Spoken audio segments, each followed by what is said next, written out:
I'm Jane. I'm going to be trying some bows today that I've received from Shar Music on a studio trial for some of my students.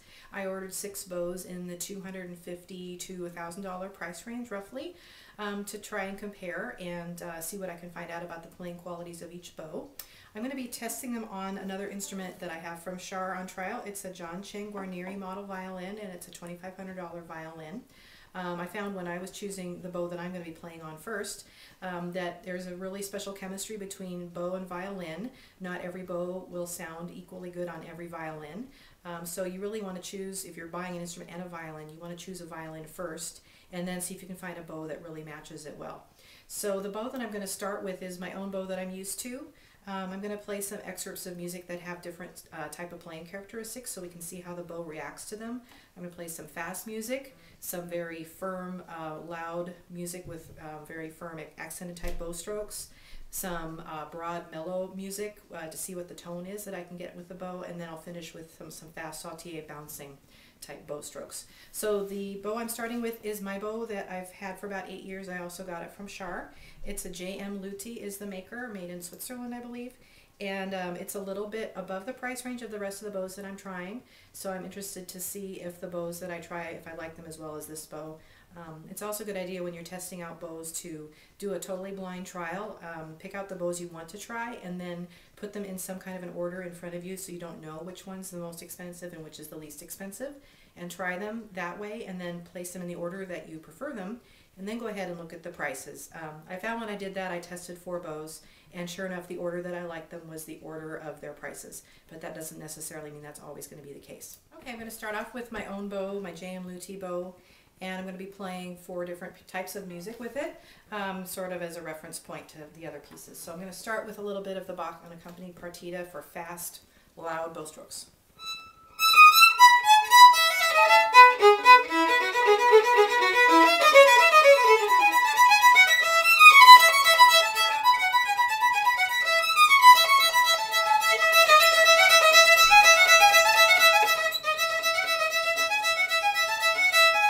Some of Chrysler's Preludium and Allegro for loud, long, accented bow strokes.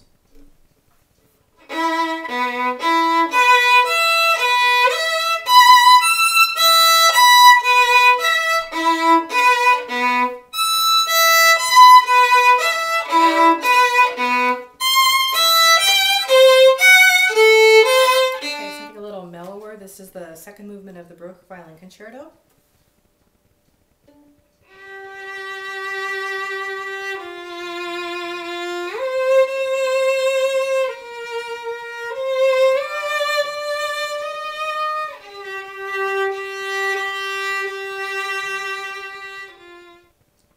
And finally, a bit of the Mendelssohn Violin Concerto, where there's a fast saute springing bow section to see how the bow reacts to being asked to bounce and how much it will do that for me, or if I have to really work at it.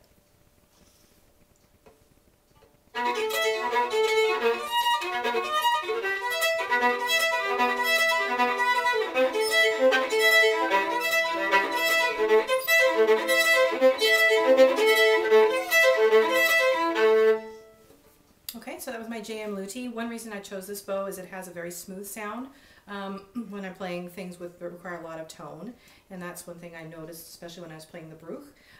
It did not perform quite as well when I was doing the heavy accented strokes. I was able to break the tone a little bit, but I was really trying to push it to the extreme to see what it could take. So we'll try another one now. Okay, the first bow I'm trying out here is a Coda Bow Prodigy carbon fiber bow for $283 from Shar. I always look first for how it feels in my hand and whether it's a comfortable place for the grip to be. This one, my thumb likes the shape of the bump right there where your thumb rests. Has a little bit less leather in the grip and a little bit more of the silver winding. I think I like a little bit longer leather grip, but that doesn't matter a whole lot to me. It's more about how the bow sounds. So let's try the same tunes on this bow.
As you can see, I had a little more difficulty with the saute than I did with the last bow. This one, it just didn't bounce quite as freely. Saute is a fairly advanced bow stroke, and this is really a student quality bow for maybe a student that's not quite that advanced. So by the time they get to playing saute, you may need a bow with a little better response. The other thing that I noticed about this one is that I wasn't quite getting the same amount of vibrations, I guess I could say, as the bow that I started with my bow. I just wasn't getting quite as much response back from the strings through the stick into my hand, and I think that also translated in the tone. It just didn't quite have as many overtones or quite as much warmth. But I was not actually surprised, since this is the least expensive bow that I'm trying, and there is some discussion about whether the carbon fiber bows are not as warm as a wood bow or have a little bit less of that vibration, that communication with the wood of the instrument. So we'll see as we go along. I have 2 more carbon fiber bows to try, and then some Pernambuco bows. Second bow I'm trying here is the Presto Ovation carbon fiber bow. It's virtually the same price as the Coda Bow Prodigy that I just tried, made out of the same material, different maker. So we'll see if the second bow is the same as or different from the first one. Very similar feel in the grip area. It seems to me that the stick is a little bit spongier, so I'm going to see if I can get it to bottom out, by which I mean if I can get the hair to touch the stick under what I would consider a normal amount of pressure for when you want a lot of pressure, then that's not a strong enough bow for me. So we'll try this one with the fast bowing first.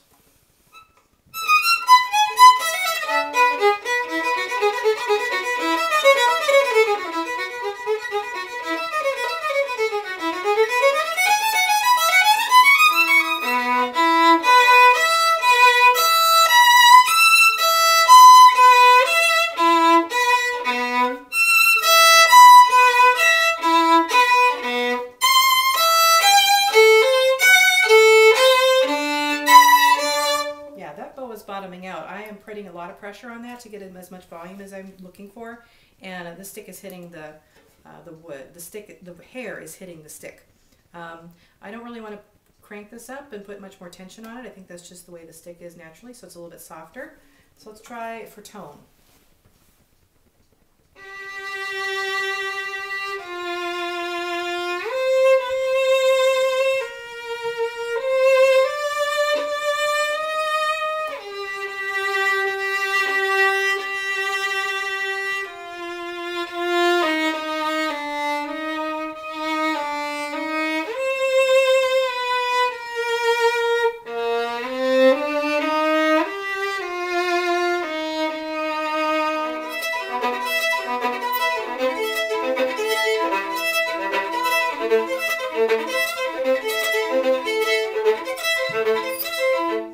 Okay, that one had lovely tone.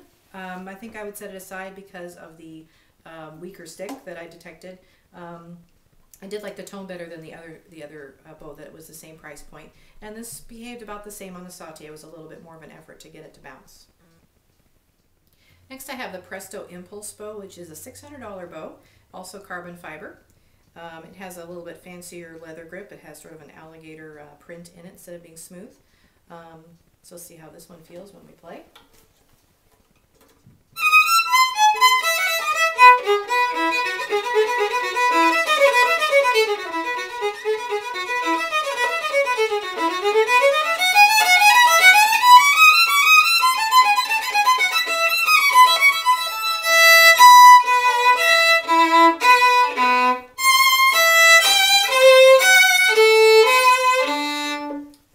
Making that a little bit tighter, see if I can keep it from bottoming out, which it's also doing.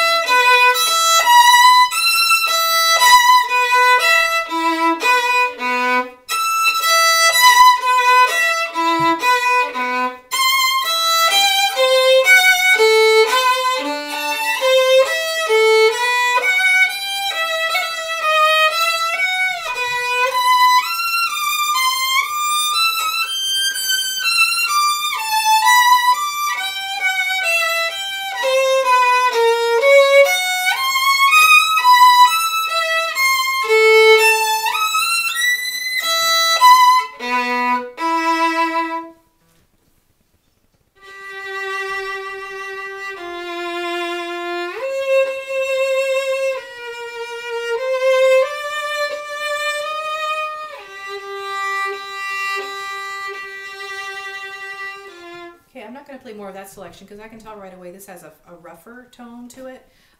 It is definitely a bolder, more powerful sound than the last bow I tried, but it's a little bit rough, and it did bottom out a little bit when I was pressing down on it. Once I tightened it a bit, I got rid of that, but it's really important to me to have a beautiful smooth tone, so I think I would probably turn down this bow just on that. Let's try it with Sautier though.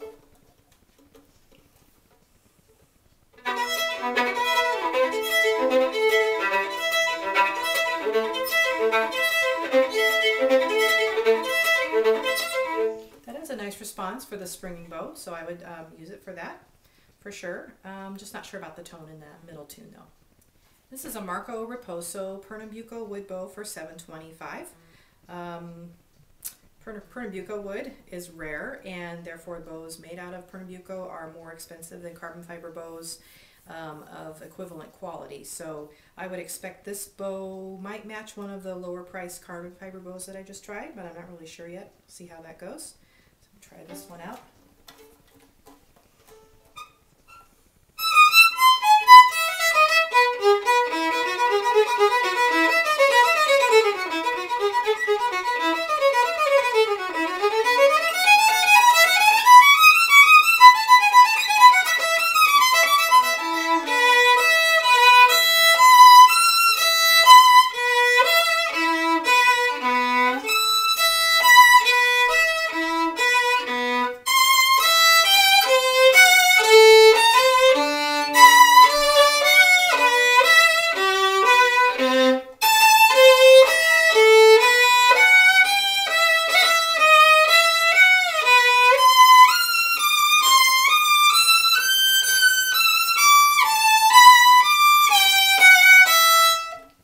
Bottoming it out too, and I have it at pretty good tension. It feels like a fairly stiff, maybe a little bit heavier stick than the ones I just tried, but it has enough give to it that it's touching the hair to the stick a little bit on that one.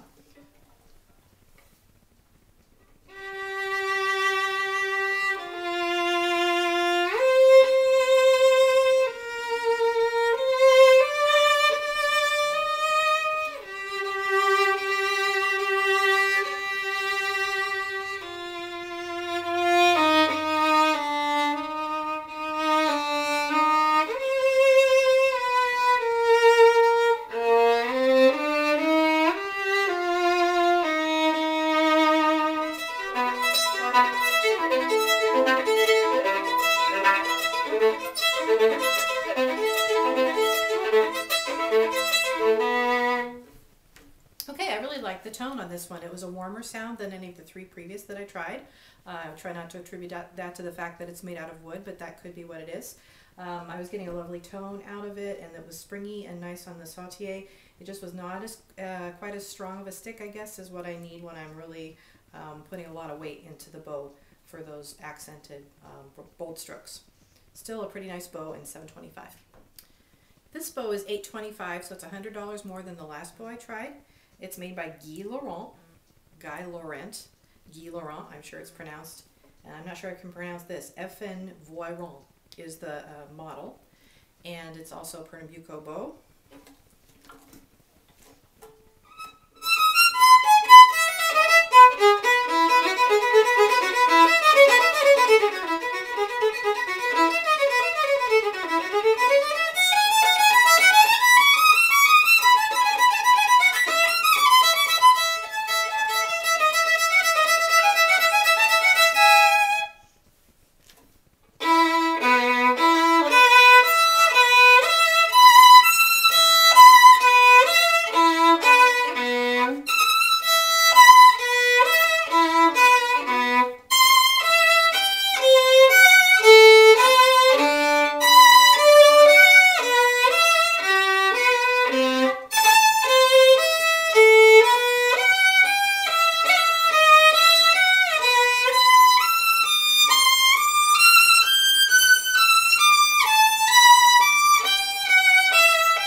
At all with that one bottoming out. It's got a nice firm stick, even though it's not heavier than the other bow, it just is firmer.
even a warmer tone than the last one I just tried. I think this is my favorite so far for both the tone and the responsiveness, and the amount of weight I was able to put in without breaking the tone on those accented strokes. Our last bow today is also by Guy Laurent, and this is his Collector's Series Picate bow. This one is $9.25. And I'm finding right away that even though this is the most expensive bow and I might like the sound of it the best, there's something that's a turn off actually for me, and I would probably not consider it no matter how beautiful it sounds, because down here in the grip, right here, the bump that your thumb rests against of the frog area is actually a sharp corner instead of it being rounded, and all the other bows I tried had a rounded corner. There's some reason, some makers prefer the sharper corner and some the rounded. I'm really just used to the rounded one. When there's a sharp one, it sort of interferes with how my thumb usually rests against the frog, and it's not comfortable. So I would not use this bow. I would try to find something similar that had a nice round corner there. But unfortunately, that's not something that you can find out about the bow until you actually have it in your hand, unless you can find a close-up picture that shows what that end of the frog looks like, that bump there. But I'll try playing with it anyway.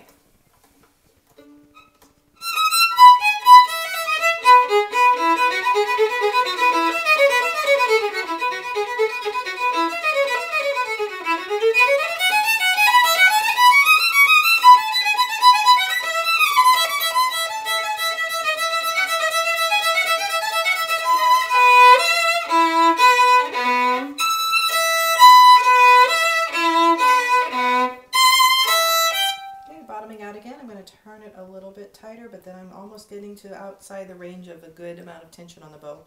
I'll continue from that spot.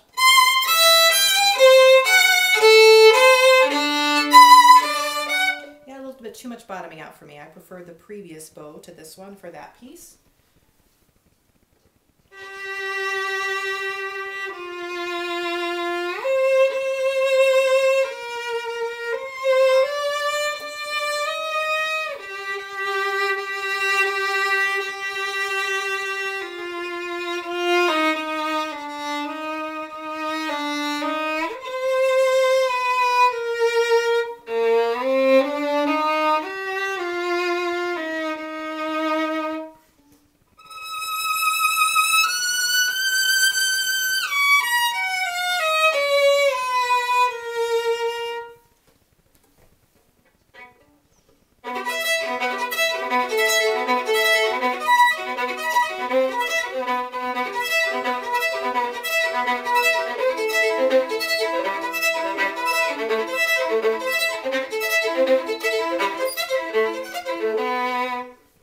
Performed nicely on the sautier test.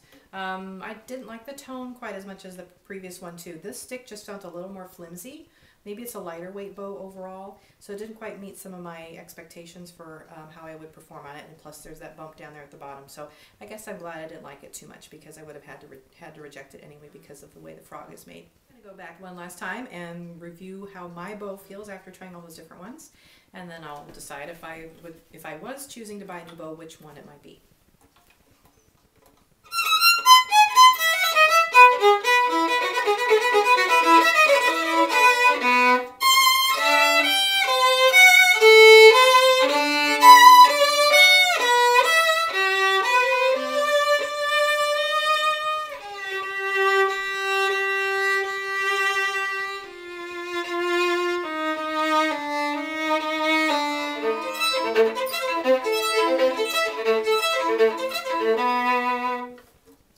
I think I'll keep my bow. When I really went back and felt it again, I think a little bit of the time I was touching the hair to the stick on that forceful one, but it wasn't enough to bother me that much. And the thing I like the most about this bow, the JM Luti, which is also from Sharp, is the really smooth tone that I tend to get out of it. And this is not the violin I usually play, but I found that was true on that violin, my normal violin, and this one as well, just a real smoothness of tone. So I hope you enjoyed seeing this trial of various Char bows, and I know the sound is not super great on my camera, so thanks for bearing with that. Just wanted to make some commentary as I went along to kind of figure out which bow might be best for which student. Hope you enjoyed. Thanks.